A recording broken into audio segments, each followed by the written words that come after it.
Muchas gracias a las tres personas que nos han, yo creo que enmarcado esta mesa perfectamente.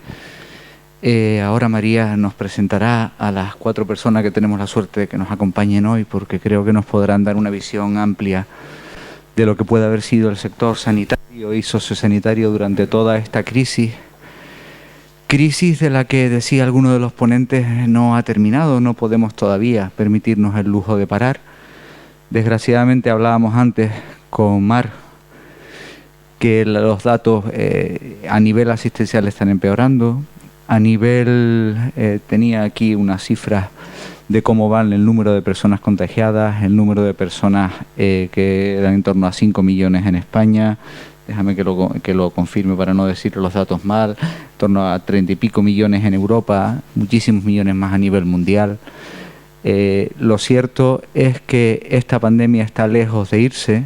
Esta situación que hemos soportado los profesionales sanitarios está lejos de ser historia. Nos ha afectado mucho. Antes, cuando comentaba, Mario comentaba la situación de los extraterrestres, incluso ponía alguna foto.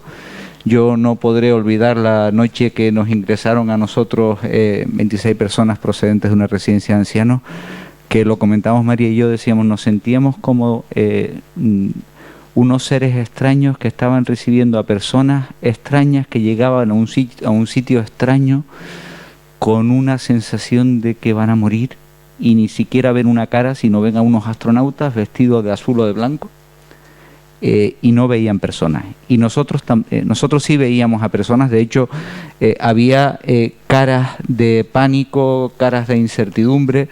Eso que es solo un pequeño ejemplo, muy humilde, porque yo creo que aquí hay personas que han vivido eso multiplicado por lo que ustedes quieren multiplicarlo, y sentadas en la sala también. Esa situación que vivimos todos plagada de incertidumbre, esa situación que vivimos los profesionales y los gestores también, de no saber qué hacer. Lo hablábamos antes al principio, decía, los hospitales, ¿has cambiado el hospital? No, los hospitales se han cambiado todos los días, varias veces, sometidos a crisis que suponían un cambio radical de todo lo que pasaba. Bueno, todo esto que nos ha estado pasando, que nos sigue pasando, y esperemos que no vuelva a estar en la situación en la que estaba, es de lo que queremos compartir en la mesa con estas cuatro personas que nos acompañan. Buenas tardes. Decirles que podría hacer una presentación tremendamente amplia de todos y cada uno de los participantes en esta mesa redonda, pero ocuparía todo el tiempo destinado a ella y no se trata de eso. Por lo tanto, intentaré ser breve. Tenemos a Miguel Ángel Benítez del Rosario, doctor en Medicina, con una amplia carrera docente e investigadora, jefe de la Unidad de Cuidados Paliativos desde el Hospital Universitario Nuestra Señora de la Candelaria, desde su creación en 1977. Entre su amplia carrera docente... 97. Perdón. Vale, 97. Disculpa. Entre su amplia carrera docente figura el ser colaborador habitual en la Fundación Mémora, y también ha colaborado con el Hospital San Juan de Dios en diversos proyectos asistenciales e investigadores. Mar Martín Velasco, doctora en Medicina y Cirugía, médica especialista en Medicina Intensiva y Cuidados Críticos, máster en Bioética y presidenta del Comité de Bioética del Hospital Universitario Nuestra Señora de la Candelaria, jefa de servicio de la Unidad de Cuidados Intensivos de su hospital, en el que también ha desarrollado tareas como subdirectora médica. Tiene una amplia carrera docente e investigadora y una gran experiencia como médico asistencial en la UCI. María Virginia Suárez Martín, trabajadora social desde el año 2002, con experiencia en diferentes sectores como la salud mental, discapacidad y personas sin hogar, entre otros. Desde el año 2008, trabajadora social en el sector de atención residencial y de centros de estancias diurnas de personas mayores. En 2010 comienza con Aeromédica Canaria como trabajadora social en el Centro Sociosanitario Santa Cruz, y desde mayo del 2018 hasta la actualidad, directora de los centros sociosanitarios de Fasnia y Weimar. Y Cristina Bravo López, que es diplomada universitaria en enfermería por la Universidad de Alcalá de Henares, licenciada en Psicología Clínica por la Universidad Complutense de Madrid. Trabajó durante varios años en un centro sociosanitario de Madrid y en los hospitales Gregorio Marañón y Ramón y Cajal. Y desde el año 2006 es enfermera del Hospital San Juan de Dios de Tenerife, desempeñando sus funciones en la planta quirúrgica de este hospital, que durante la pandemia se reconvirtió en una de las plantas en las que se prestaban cuidados a pacientes infectados por coronavirus. Para empezar, nos gustaría pedir que nos dieran su visión del antes y del inicio de la pandemia. Y bueno, ya hemos comentado un poco el impacto que ha tenido toda esta pandemia en los diferentes centros sociosanitarios y sanitarios. Hubo un momento que desde Salud Pública se decidió, entendemos que en colaboración con vuestro centro, Virginia, el traslado de parte de los residentes porque hubo un brote de coronavirus como en muchos otros centros. Entonces nos gustaría saber cómo fue lo que pasó antes de que Salud Pública tomara esa decisión, cómo lo vivisteis dentro del centro.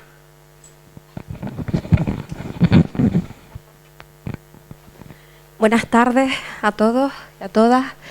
Antes de empezar me gustaría darles las gracias por haberme invitado y haberme permitido pues colaborar en esta experiencia. Antes del brote, en el Centro Sociosanitario de Fasnia, pues bueno, nosotros como centro, pues antes lo comentaba algún ponente, convivíamos, hacíamos actividades, las visitas de los familiares eran a diario, venían pues a verles en el centro, a convivir con ellos, a hacer celebraciones, a participar de actividades.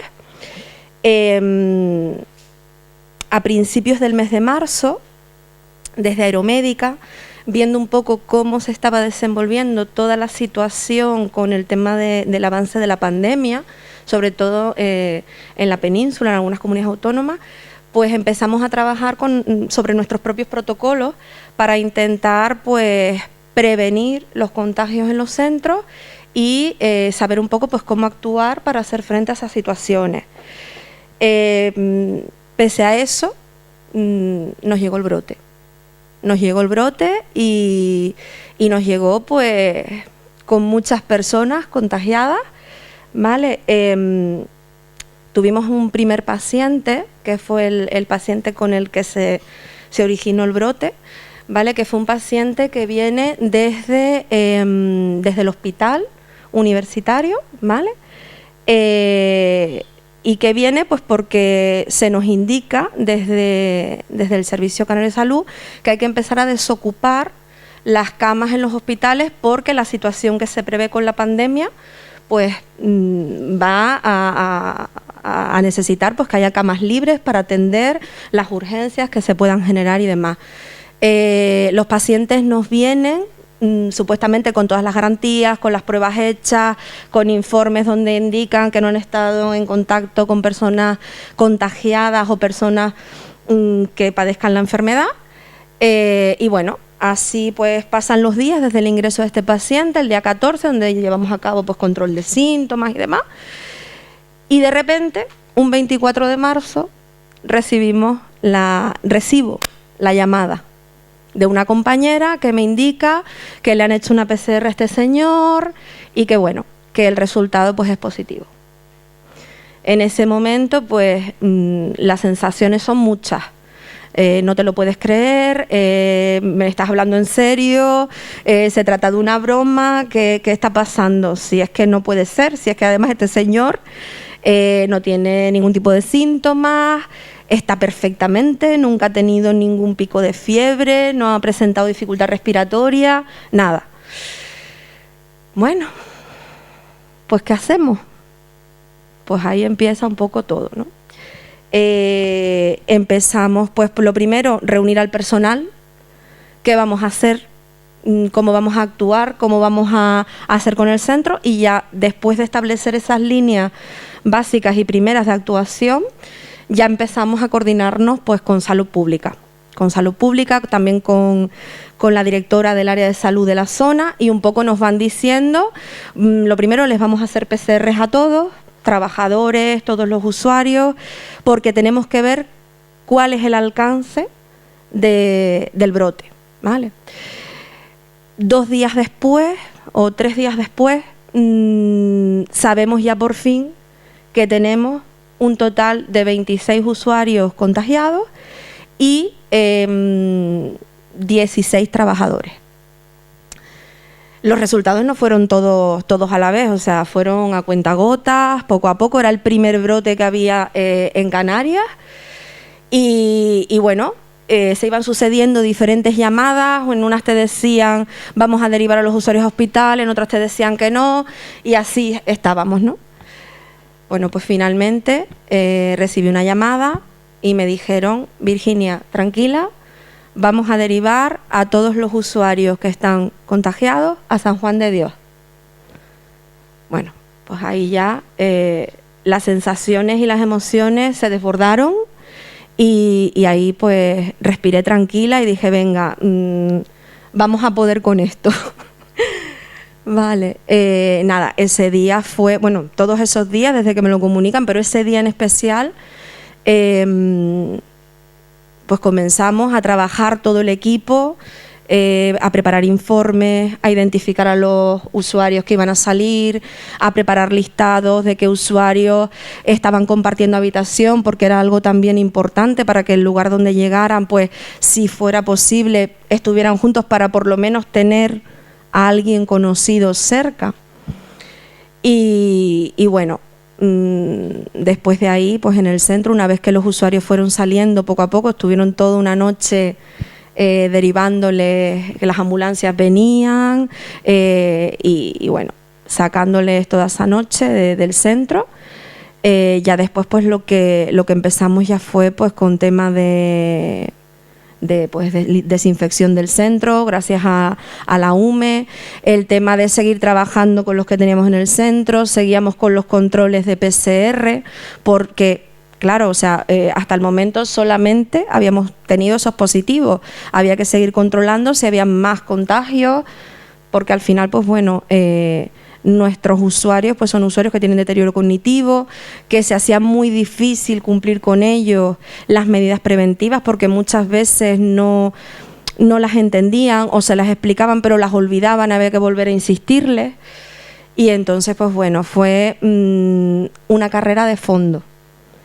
Una carrera de fondo que yo personalmente creo que no ha terminado y en la que tenemos que ir, como bien han dicho los otros ponentes, dosificando las fuerzas y apoyándonos unos a otros para ver si en algún momento pues llegamos al final.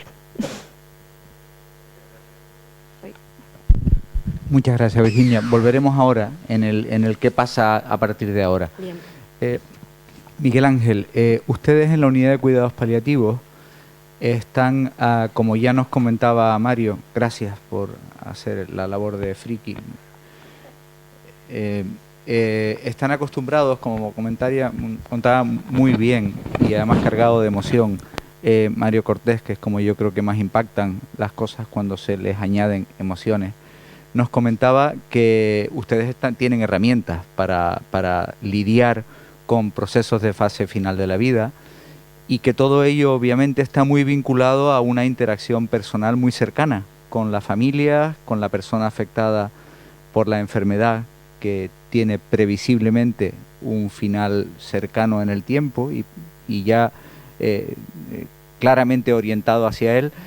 ¿Cómo en el caso de la unidad tuya, que aunque sea la unidad de Tenerife, está vinculada al Hospital de la Candelaria, que es el hospital que probablemente más saturación ha tenido por COVID en Canarias, en gran parte de toda esta situación que hemos y que estamos viviendo, ¿cómo has afrontado con tu equipo esta situación de la pérdida de cercanía, de la pérdida de efectivo?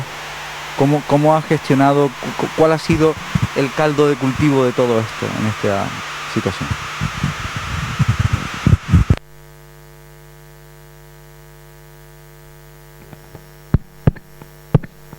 Bueno, yo creo que en primer lugar, independientemente de la vivencia de distintas unidades a nivel nacional, cuidados paliativos, la vivencia puede ser dramática, si le ponemos un calificativo con respecto a la vivencia traumática, terrible, que pueden haber sufrido los servicios de urgencia de medicina interna, centros sociosanitarios sin la cobertura, con mucho respeto, de infraestructura, de conocimiento al respecto, y la locura.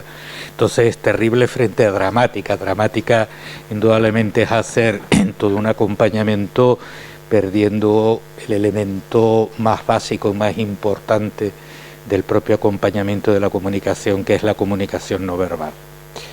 Teniendo eso en cuenta, y después yo creo que también, si me permiten, hay un aspecto que a lo mejor no se ha contemplado, o sí, yo no me lo he perdido, es la gestión de los equipos, porque de la misma forma, sobre todo los equipos que están expuestos, algo que nos toca a los cargos intermedios, y en esto es lo que es la vivencia. Indudablemente, en relación a los duelos, el duelo ya es... te tengo que acompañar perdiendo el contacto, que es una habilidad que te ayuda mucho a resolver muchas situaciones, la sonrisa, el coger cercano, hasta lo que es el uso de la humor terapia. Parece ser que no es el momento adecuado, porque socialmente no es el momento adecuado. Las discusiones y la presión con la familia, porque ellos ya saben que su ser querido se va a morir, y entonces las restricciones las vive de forma, pero también por nuestra infraestructura, que son las restricciones del Hospital de la Candelaria.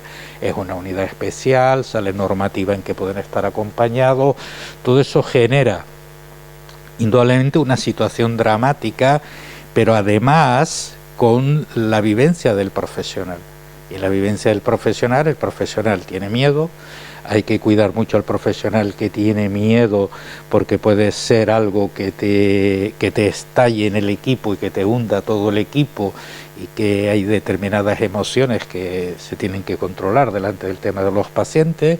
Tienes que abordar al profesional que tiene miedo.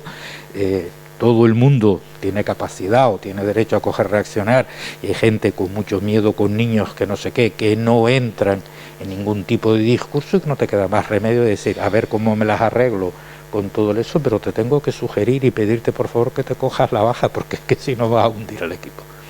Son el tema de gestión. Y después otro elemento que lo que hace dramático es la ambivalencia que siente el profesional. Yo creo que lo puedo generalizar en lo que se empieza a describir como la caída o la pérdida o la crisis del compromiso social del profesional sanitario. Me explico.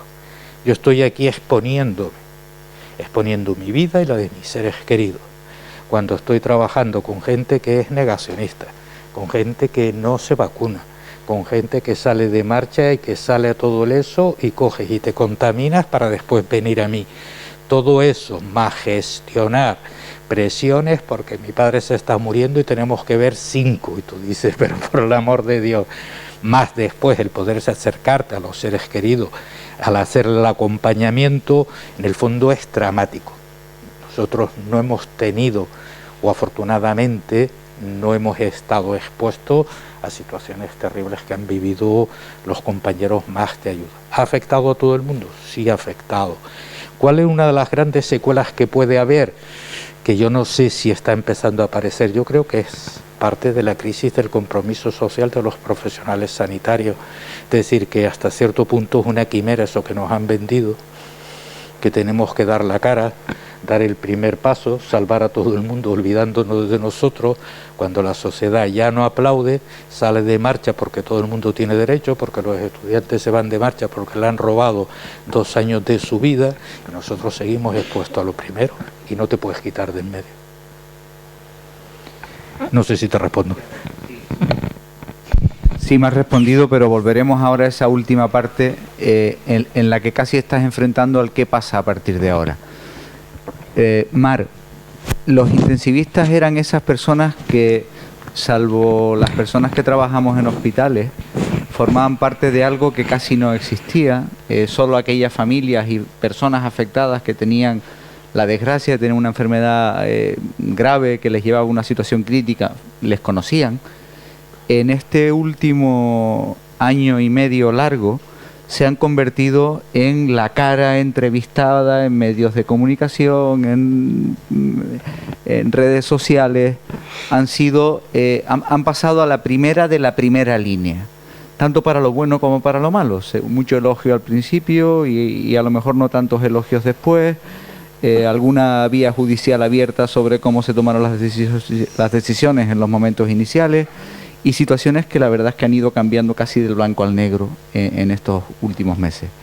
Yo te quiero preguntar, en tu doble condición de gestora de una unidad de cuidados intensivos del hospital más grande de Canarias y de médico intensivista asistencial, en esa doble vertiente, ¿cómo han vivido primero esa enorme incertidumbre que ha habido en el ámbito científico, ese no saber qué hacer en cada momento?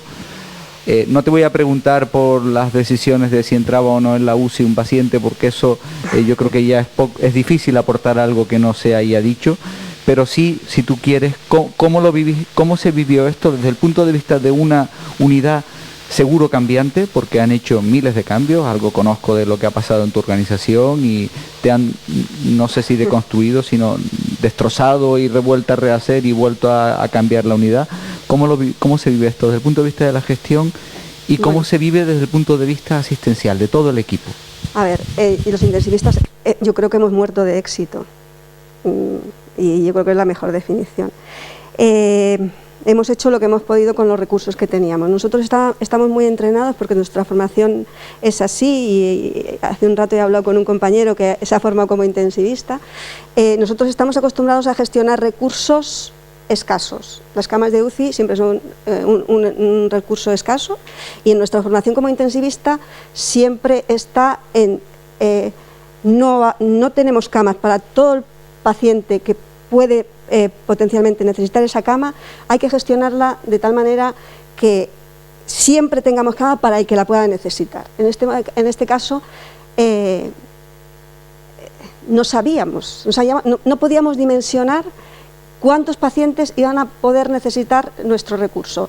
Disponíamos de medios, sabíamos que contábamos con respiradores, pero no sabíamos cuántos pacientes iban a necesitar nuestro escaso recurso. Ampliamos a otras zonas del hospital.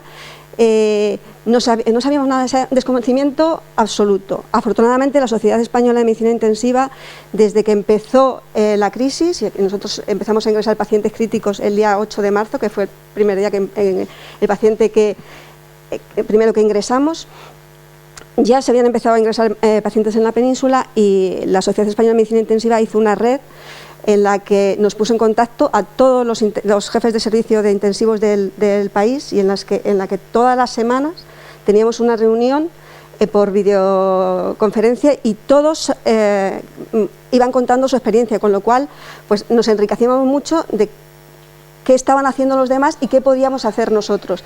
Aún así, cada uno tuvo que gestionar sus recursos como pudo. No sabíamos de la enfermedad, no sabíamos cómo manejar la enfermedad, porque no se comportaba como nosotros estábamos acostumbrados a ver un distrés respiratorio, como se había comportado la gripe A, como se comporta cualquier distrés. No teníamos ni idea. Entonces teníamos que dedicar mucho tiempo, muchas horas de trabajo asistencial dentro del hospital, y luego llegar a casa y intentar formarnos, porque todos los días había formación, todos los días había alguna webinar en la que no te quedaba más remedio que conectarte, porque como no sabías qué es lo que podías hacer, todo cambia de un día a otro, pues había que formarse. Entonces la situación era muy estresante, porque no teníamos recursos para ingresar pacientes, no teníamos los recursos humanos, éramos los que éramos. Teníamos que evitar que cualquiera se enfermara, porque enfermarse era una debacle. O sea, no te podías permitir el lujo, o no nos podíamos permitir el lujo de que nadie se enfermara. Entonces, afortunadamente, yo cuento con un equipo muy joven, muy comprometido, y desde luego no quedaba otra, y así lo admitieron desde el principio, esto es una organización militar, porque si no, no se podía manejar la situación. Aquí había alguien que era la cabeza pensante y los demás tenían que, equivocado o no, tenían que cumplir con lo que se dictaba, porque si no, aquello no funcionaba. Y afortunadamente pues pudimos superar la primera ola bastante bien. Lo que pasa es que esto se ha ido acumulando. Hubo una primera ola que fue la que nos pilló totalmente descolocados, pero luego había una segunda, una tercera, que yo no cesaba. Y lo peor de todo es que llegó la quinta. Y la quinta ha sido, sin ninguna duda, la peor para nosotros. Nos ha pillado desprevenidos, porque ya pensábamos que esto no iba a pasar. Nos ha pillado con la gente de vacaciones, nos ha pillado con toda la gente en la calle, toda la patología que nosotros no necesitamos ingresar en la primera ola, porque no había gente en la calle, no había accidentes de tráfico, no había gente que se caía. En esta última ola sí la había. Entonces, la sensación de abandono de nuestros enfermos, porque yo creo que de una de las peores sensaciones y lo que más secuelas nos va a dejar a los intensivistas es el no haber podido atender a todos los pacientes que creíamos que necesitaban de nuestra atención, o no haber podido atender de la forma que nosotros hubiéramos querido atender, porque llegó un momento que nosotros solamente podíamos ingresar pacientes COVID, el resto de la patología la veíamos en urgencias y la teníamos que estabilizarla y derivarla a otras áreas del hospital, que muy comprometidas, pero no tenían la formación específica para poder manejarla de la forma que nosotros pensábamos o estamos formados para hacerlo. Entonces, eso nos ha creado una sensación no sé, estamos desolados porque veíamos al paciente y ¿dónde lo metemos? O sea, necesita nuestra atención y lo tenemos que derivar. Estamos muy entrenados en gestionar el duelo, sí, porque nuestros enfermos pues se mueren, y estamos entrenados en hablar con la familia, aunque les parezca mentira. Si alguna vez han estado o tenido la oportunidad de estar en una unidad ingresados en una unidad de intensivos o tener una familia en una unidad de intensivos, el contacto con el paciente del personal, no hablo solamente del facultativo, hablo del personal que trabaja en una UBI, es muy estrecho con el paciente. Pasamos muchas horas encerrados con el paciente, los conocemos muy bien, conocemos a las familias, estamos acostumbrados a dar la información cara a cara, a vernos, la información telefónica. O sea, teníamos enfermos, familias ingresadas en el hospital y enfermos, varios miembros de una familia ingresados en la UBI. Alguno fallecía y no sabías cómo gestionar la situación. Se lo digo, no se lo digo, sin vernos de frente, sin poder tocar al enfermo, siempre delante de cuando estabas dentro, pues con las pantallas, lógicamente, pero luego cuando salías fuera, aunque tenía la mascarilla, el paciente que estaba consciente lo veías su cara de preocupación, te miraban como diciendo, ¿cómo voy? La verdad que duro ha sido muy duro, muy duro. Antes María ponía el ejemplo de alguien que iba a intubar un paciente y que no me dejes morir. O sea, las caras de miedo, porque nosotros ingresábamos los pacientes, no nos quedó otra solamente cuando íbamos a intubarlos. El resto de los pacientes, porque pues, no teníamos recursos para poder ingresar precozmente los pacientes. Entonces se quedaban en la planta, los íbamos a ver en la planta con una organización diferente de lo que nos veníamos haciendo hasta ahora, los veíamos en la planta y solamente ingresaban en la UBI cuando ya se iban a intubar. Entonces varios días los ibas viendo en la planta, como algunos iban mejorando, pero muchos se iban deteriorando. Te presentabas, mira, soy el médico intensivista, estoy aquí porque, bueno, pues ya sabes que tienes un COVID, que la situación no va bien, estamos valorando si en un momento vas a subir a la UBI o no. Cuando bajabas para decirle, es que te tenemos que subir, esas caras de miedo,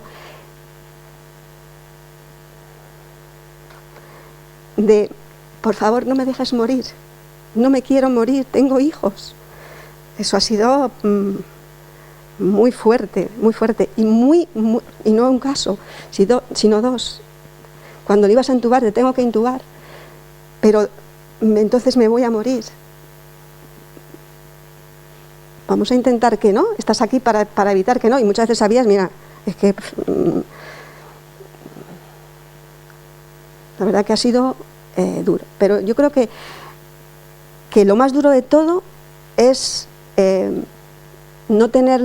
sentir que no teníamos los recursos suficientes como para manejar a todos los pacientes a los que podían necesitar nuestra atención. Eso ha sido lo más duro. Pero bueno, si sigo hablando... Si sigues hablando nos haces llorar a todos también, María. Sí.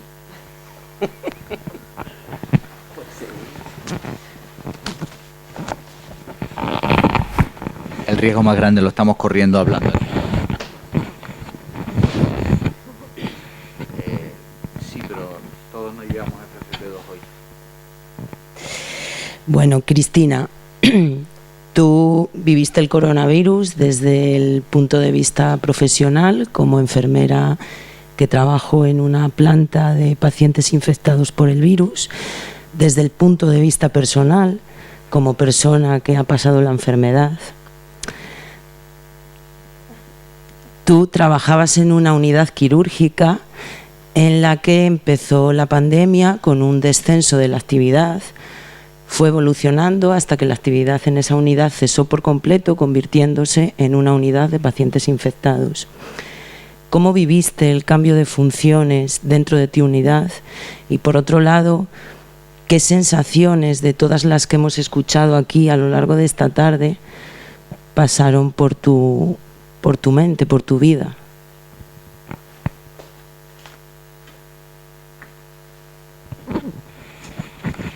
Bueno, cuando las primeras noticias sobre el COVID fueron apareciendo, allá por diciembre, enero, una compañera de la planta nos advirtió de lo que iba a pasar, como si fuera una vidente. Nadie la creíamos, decíamos que era una exagerada, y yo, supongo que como todos y todas, jamás pensé que podría pasar una cosa así. Yo estaba tranquila porque digo, bueno, una planta quirúrgica, ahí no puede haber pacientes COVID, con lo cual yo lo viviré, pues bueno, de refilón. Pues nada más lejos de la realidad. Es verdad que empezó a decrecer la presión asistencial en la planta, pero tuvimos un paciente quirúrgico que empezó con sintomatología. En principio pensábamos que podría ser secundaria la intervención, hasta que a alguien se le iluminó, esta compañera, y comentó que por qué no podíamos tener un caso COVID en el hospital, como así fue. Ese paciente había estado ingresado durante una semana, con lo cual todo el personal de la planta habíamos rotado por ese paciente.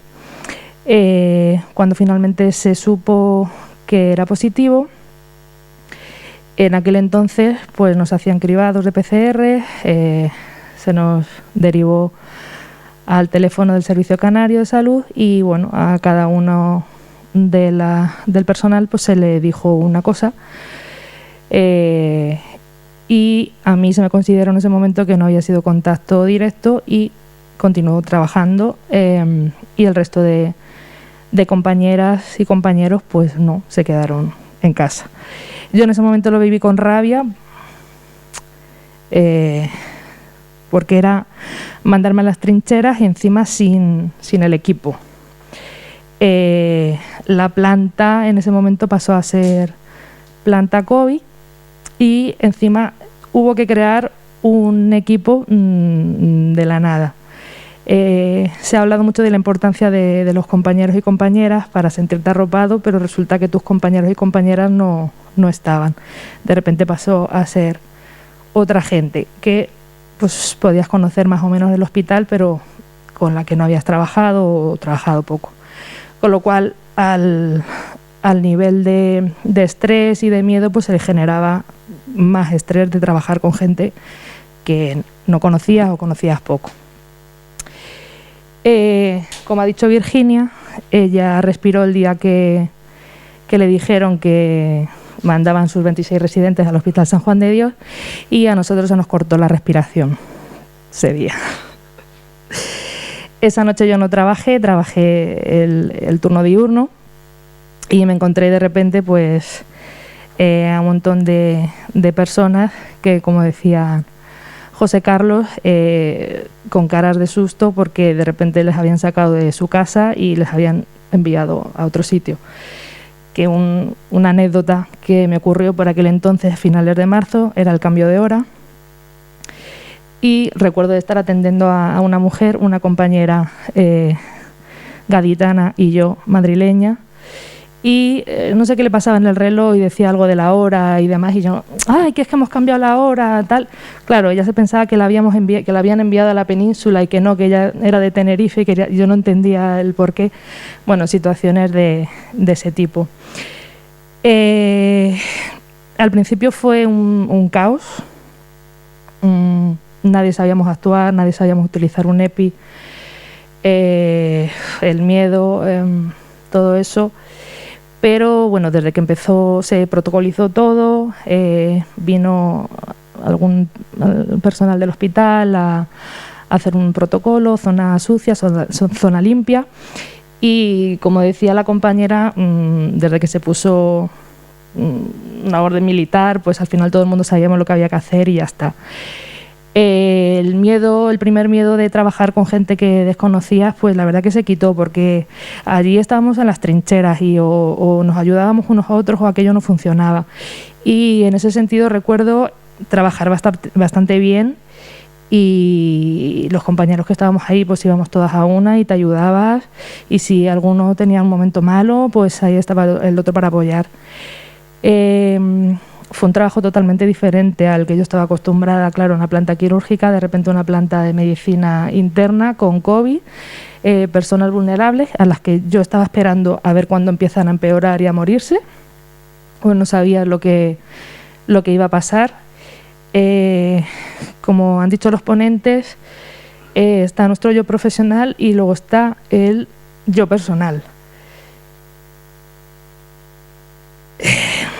Perdón. Al mismo tiempo, yo viví esta situación en mi familia en la distancia. Ellos en Madrid, como sabéis, fue un sitio donde la pandemia fue bastante complicada y tuvimos que vivir un fallecimiento familiar. Y claro, yo desde aquí decía, como hemos hablado de la soledad de los pacientes, que el personal sanitario es el que hemos estado ahí apoyándolo, y yo de alguna manera decía, bueno, si yo ayudo a alguien aquí, el que esté allí ayudará a mi familiar. Y bueno, eran maneras de sobrellevarlo todo. Luego, pues, una sobrinita recién nacida en la que no pudimos el primer año de cumpleaños, ya le faltaba una abuela.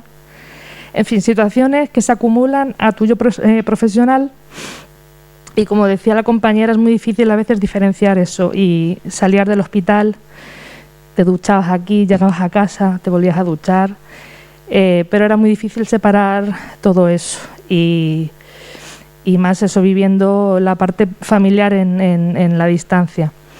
Entonces, bueno, mi formación psicológica supongo que de alguna manera me dio algunas herramientas para poder sobrellevar todo esto, pero como decía Mario, pues esos recursos que todos tenemos de salir a hacer deporte también se nos había coartado. Cuando por fin la situación en la planta se resolvió, al final tuvimos poquitas bajas para lo que era previsible y se cerró la planta, pues se hizo un cribado del personal. Además, el cierre de la planta se hizo un vídeo, yo en primera plana haciendo la conga de que cerrábamos la planta, de que el COVID ya había pasado a mejor historia, al menos en mi planta. Se hizo un cribado y al día siguiente recibí una llamada de que era positiva. Lo primero que dije, ay Dios, ahora con la lejía en casa. pero luego lo viví como un fracaso. Lo viví como un fracaso personal y pensando que había hecho mal para haberme contagiado. Aparte, yo vivo con mi pareja es técnico auxiliar en un centro de Elías, con lo cual desde el principio de la pandemia y más cuando empezamos a tener pacientes COVID, pues vivimos un doble confinamiento, el que no podía salir a la calle y el confinarnos dentro de casa, porque nos sentíamos responsables de poder transmitir el COVID a un centro sociosanitario, con lo que conlleva, como ha contado Virginia. Con lo cual, esa necesidad de llegar a casa, un abrazo, un tal, pues no lo tenías, porque te tenías que aislar. Así que bueno, son situaciones complicadas. Supongo que cada uno de ustedes han tenido su vivencia personal. Y bueno, cuando se levantó el confinamiento, yo estaba confinada, o sea que bueno, al final, bueno, es muy curioso porque en ese momento fui asintomática. Yo estaba cerrada en una habitación, estaba esperando también a cuando me iba a aparecer algún síntoma, al final nada. Luego resulta que tampoco tenía anticuerpos, que el resultado es que luego en enero de este año volví a ser positiva, una cosa muy loca, con test PCR y de antígenos también negativos. No sé, yo soy un engendro al que hay que estudiar. Lo bueno es que bueno, estoy aquí. Y bueno, esa sería mi experiencia sobre el tema.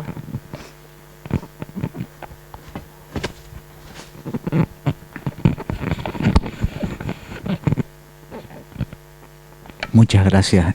Hay comentarios que destilan tanta verdad que no permiten otra cosa que emocionarse escuchándolo, no mucho menos que quien lo ha vivido. Nos vamos quedando con menos tiempo del que querríamos para una segunda pregunta, pero a mí sí me gustaría que ahora fueran contestando como quieran a una pregunta genérica de ¿y ahora qué? ¿Y ahora qué hacemos con esto, ¿no? ¿Cuáles son las heridas, las cicatrices que nos quedan con lo que ha pasado? ¿Cómo actuamos? ¿Cómo gestionamos los equipos? ¿Cómo gestionamos las personas? ¿Cómo gestionamos nuestra vida? Empiezo por Miguel Ángel y si les parece se van pasando el micrófono.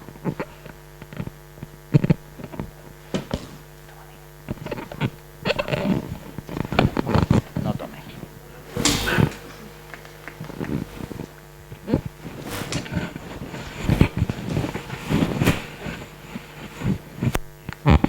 Bueno, yo creo que las condiciones de cada equipo son distintas.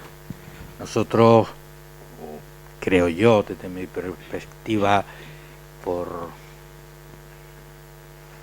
muchos mecanismos que termines haciendo, muchas habilidades, yo creo que el principal mecanismo de autoprotección es darte cuenta de que estás en el límite, que te tienes que retirar un poco, en alguna forma. Es decir, cuando estás viendo o ya tienes una historia de 20 años donde ingresas en 700 pacientes al año y en el año mueren 600 pacientes en esa unidad, donde a veces firman 3 y 4 certificados de defunción, donde además la muerte es la famosa negadora dentro del hospital.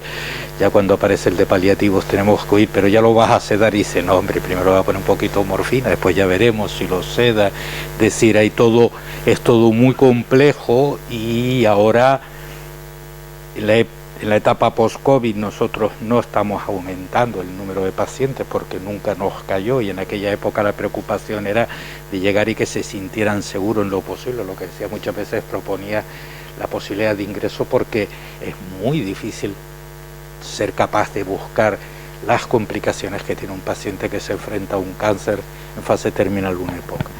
Yo creo que ahora lo que yo percibo un poquito es: somos miembros de la sociedad en la que estamos y a su vez la representamos. Yo creo que ha habido una especie de reacción social que creo que nos ha afectado, de negación o de querer negar como un mecanismo de defensa lo que ha pasado y de distanciarnos. Eso lo vimos mucho en las familias y nos sigue impactando. A partir de ahora, ¿qué? Habrá que sostener el compromiso social, pero yo no creo, o sea, a mí me cuesta saber o ver, porque ves muchas veces en los propios profesionales A ver, me pasa a mí mismo, que ahora sistemáticamente nosotros en la unidad tenemos primera visita a la familia y después visita al paciente, porque estábamos aburridos de que la familia nos pisoteara para que no dijéramos nada. Digo, por lo menos le abrimos un espacio a la familia para enterarnos qué es lo que quiere, y ya sistemáticamente preguntamos si se han vacunado o no, y si no se han vacunado entras en el dilema. Me parece muy bien, pero yo a ustedes no lo voy a recibir, al paciente no me puedo negar. Entonces, eso está generando, más la propia demanda de la familia de que entiende que el paciente terminal es que se va a morir, y como se va a morir tengo derecho a entrar a las 4 de la mañana, 6 familiares, está generando todo un conflicto. ¿Dónde va a terminar esto?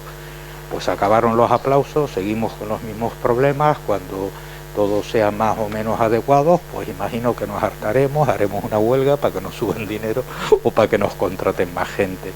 Yo creo que las crisis ponen de manifiesto los déficits y las debilidades del sistema, y todavía no las estamos viendo. La sociedad se está olvidando, pero el sistema sanitario no. Y más cuando, es decir, se te abren, es una puñalada cuando ves los famosos botellones y dices, vale, y yo mañana, sobre todo cuando además esto es así, en que tú tomas las medidas de protección, pero no sabes quién. Al final después decía, vale, ¿qué habré hecho mal? ¿Por qué me he contaminado yo? Y todo el tema de las más los negacionistas propios del propio sistema.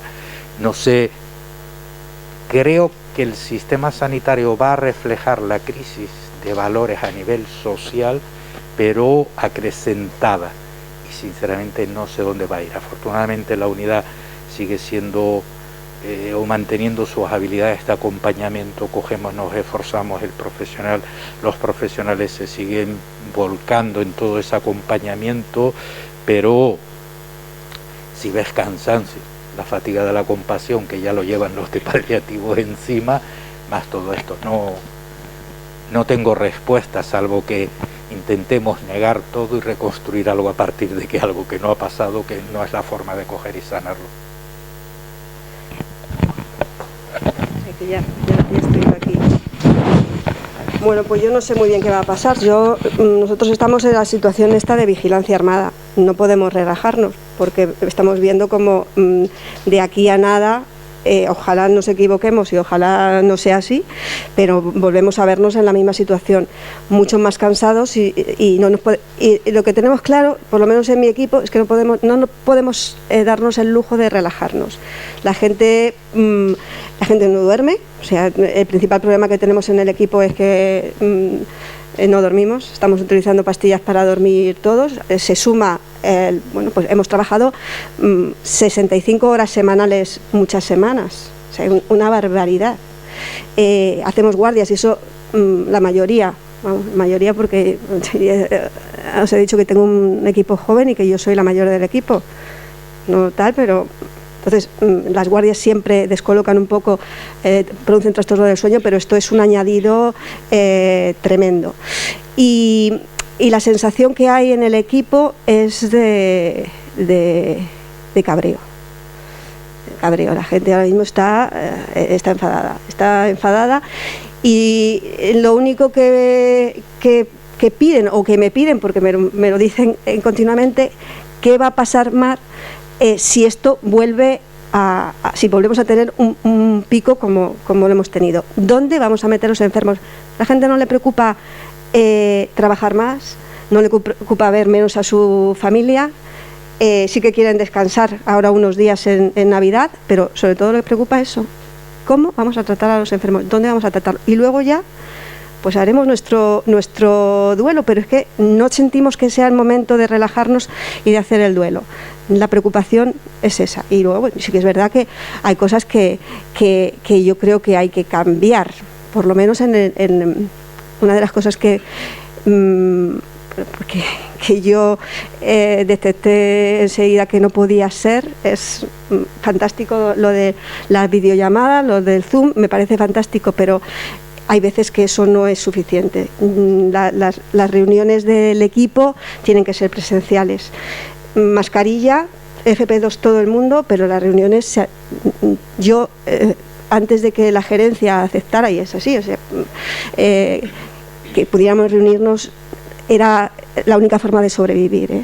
La única forma de sobrevivir. Si yo seguía teniendo el equipo en sesiones clínicas, cada uno en un despacho 5,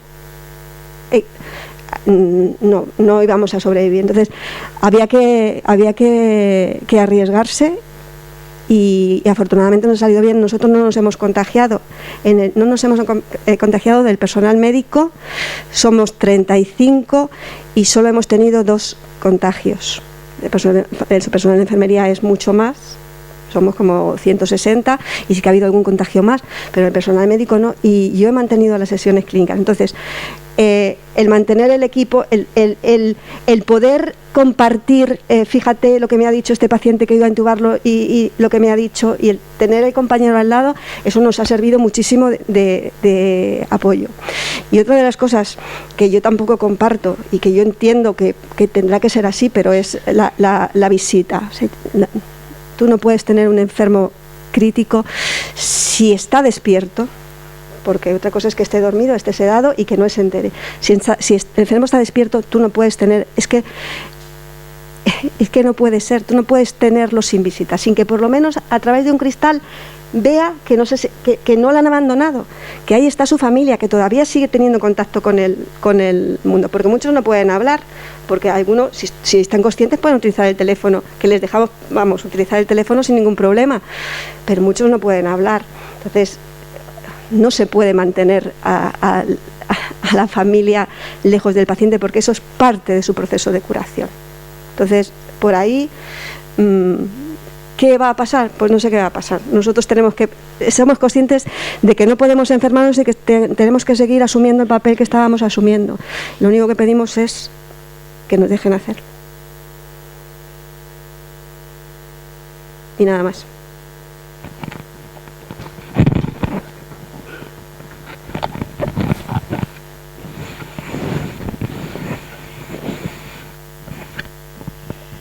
Bueno, nosotros desde el centro hemos tenido un poco que ir reinventando y adaptándonos a las situaciones que nos ha tocado vivir después de haber tenido el brote y después de toda la situación que en los centros de mayores se está viviendo.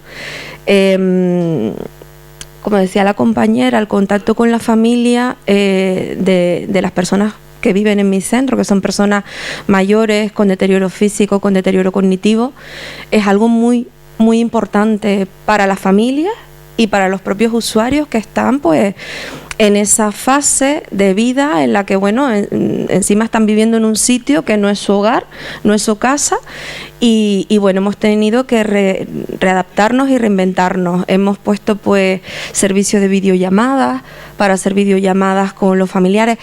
El tema de las visitas en las residencias es algo que ha ido un poco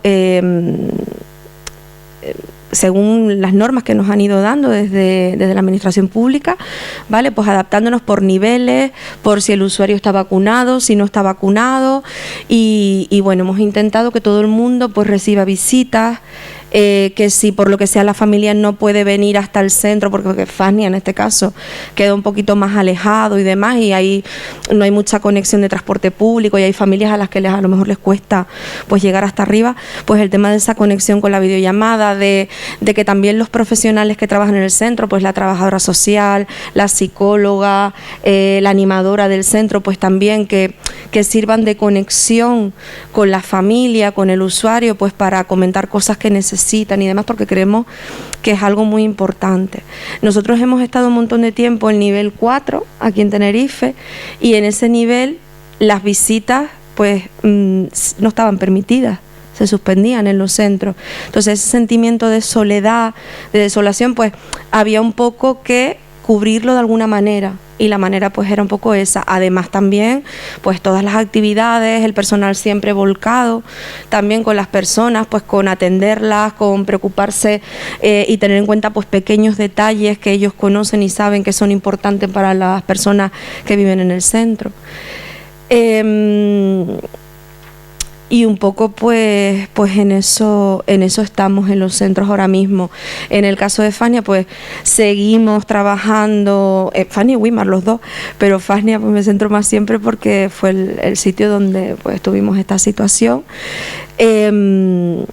Seguimos trabajando desde la prevención. Yo siempre, la gente me dice, pero otra vez Virginia, con las medidas y recordándonos, y otra vez nos pones una campaña de prevención, y otra vez vienes y nos dices, lávense las manos, la distancia social, utilicen bien los EPIs, acuérdense que los EPIs, en caso que tengamos algún positivo, hay que utilizarlos de esta forma. O sea, estamos permanentemente recordando, trabajando en la prevención.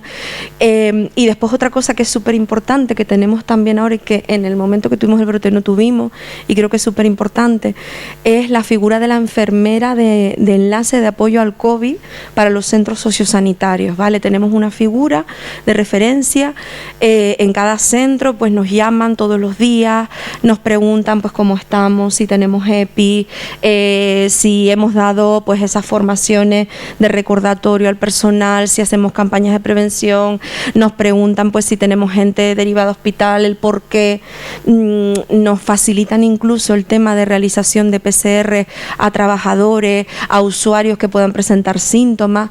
O sea, y es una figura que verdaderamente sirve de enlace con el Servicio Canario de Salud para un poco tener controles y decirnos qué tenemos que hacer, porque a fin de cuentas nosotros como centro sociosanitario no somos un centro especializado en estos temas. Entonces a nosotros nos pilló un poco sin saber muy bien qué hacer, sin saber cómo actuar, sin EPI, sin saber lo que era un traje de buzo, sin saber, ¿no? Entonces, pues bueno, hemos seguido un poco trabajando en esa línea para el tema de, sobre todo, prevenir situaciones como las que vivimos en marzo de 2020.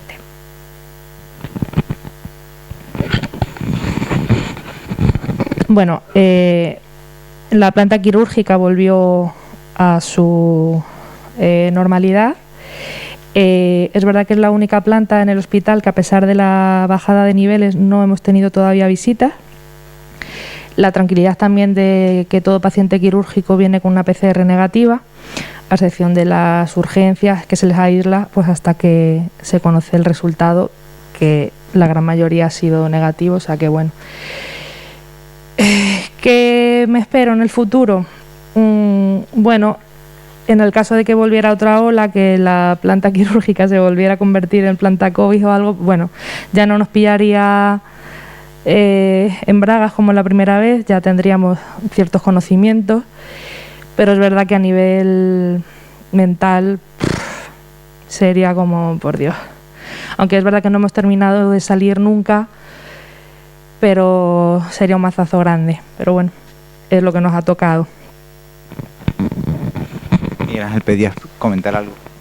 Sí. A ver, en el contexto de los cuidados paliativos, aparte de todo lo que heredamos, y en el fondo probablemente también la UI, pero yo creo que igual paliativos lo recibe más, lo que es toda la problemática social de fundamentos, de conceptos, lo vives allí porque estás con personas que están ante la amenaza más dura, que es la pérdida de su propia vida. Todo eso lo que heredamos ahora, tampoco sé dónde vamos, porque además hay un elemento que aumenta a su vez la complejidad, que es la ley de eutanasia, con la cual toca, a la UBI toca de una forma, pero a paliativo toca más de lleno. Entonces llega un momento en que todavía estás heredando todo esto, estás lidiando con las discusiones de que se mantengan las medidas de prevención, porque la unidad de cuidados paliativos, digamos, en ese sentido ha abusado de puertas abiertas con respecto al resto de los hospitales. Las familias siempre han estado, hemos podido mantener unas familias aparte de todo eso. Ahora está el discurso que sí nos lo hace a nosotros un poco más complejo del punto de vista de la gestión, sobre todo en unidades que no solo lleva pacientes oncológicos que pueden pedir, pero no son tantos los que lo demandan, sino pacientes no oncológicos, o neurodegenerativos o pacientes con EPOC. Entonces el futuro, bueno, como dice ella, nos quejamos, pero seguimos lidiando, ¿no? No queda otra. Quizás seguimos posponiendo hasta que no suene el rojo. Gracias, Miguel Ángel, por abrir un debate que en sí nos podría llevar, no sé si una semana o 20 años. Sí.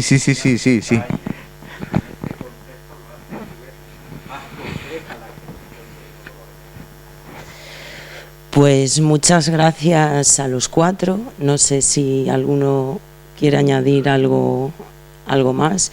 Creo que hablo en boca de todos y que nos encantaría poder seguir charlando, porque todos, en mayor o menor medida, nos estamos viendo identificados con lo que estamos contando, y al final esta tarde está sirviendo, por lo menos para mí, un poquito de terapia también, ¿no? Que tanto nos está haciendo falta.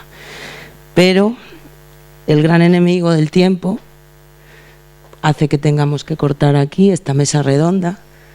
Agradeceros enormemente la experiencia que habéis compartido con todos nosotros. Y nada más, un aplauso para todos ellos.